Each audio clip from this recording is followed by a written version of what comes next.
শেখ হাসিনার ফ্যাসিবাদী ক্ষমতার অপব্যবহারে ধ্বংসের দ্বারপ্রান্তে এখন দেশের ব্যাংক খাত।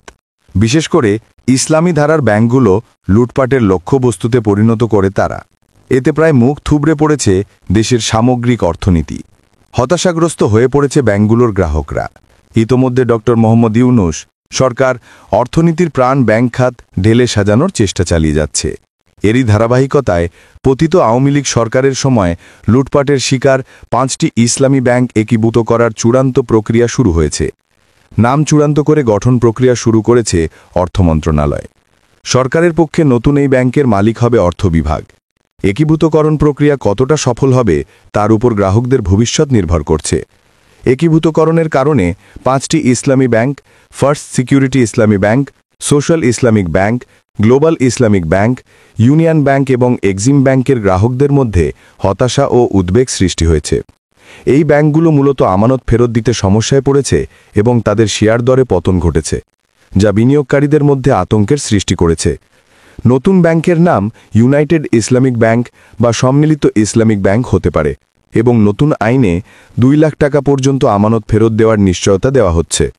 হতাশার কারণ হিসেবে অর্থনীতিবিদরা মনে করছেন ব্যাংকগুলো গ্রাহকদের টাকা ফেরত দিতে সমস্যার সম্মুখীন হচ্ছে। ব্যাংকগুলোর শেয়ারের দামে বড় ধরনের পতন ঘটেছে, যা বিনিয়োগকারীদের মধ্যে আতঙ্কের সৃষ্টি করেছে।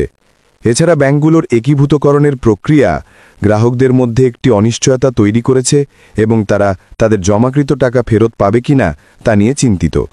ফার্স্ট সিকিউরিটি ইসলামী ব্যাংকের আর্থিক সংকট। বাংলাদেশ ব্যাংকের নথি অনুযায়ী ফার্স্ট সিকিউরিটি ইসলামী ব্যাংক এমন সংকটে রয়েছে যে কর্মীদের বেতনও আমানতকারীদের টাকা থেকে দেওয়া হচ্ছে।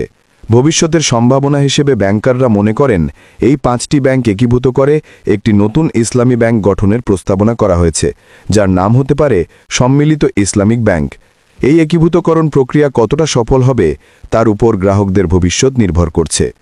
বাংলাদেশ ব্যাংকের governor doctor Ahsan H Mansur বলেন, আমি গভর্নর হিসেবে দায়িত্ব নেওয়ার পর দেখলাম এই ব্যাংকগুলোর তারল্য সংকট ব্যাপক। তারা গ্রাহকদের টাকা দিতে পারছে না। আমরা এরই মধ্যে তাদের 40,000 কোটি টাকা দিয়েছি, কিন্তু তাতেও কাজ হচ্ছে না। যখন দেখলাম এগুলোকে ঋণ দিয়েও কোনো লাভ হচ্ছে না, তখন আমরা সিদ্ধান্ত নিয়েছি যে এই 5টি ব্যাংককে এক করব, ভালোভাবে রিক্যাপিটালাইজ করব। প্রথমে এটা সরকারি ব্যাংক হিসেবে হবে, পরবর্তীতে এটাকে আমরা প্রাইভেটাইজ করে দেব, বেসরকারি খাত।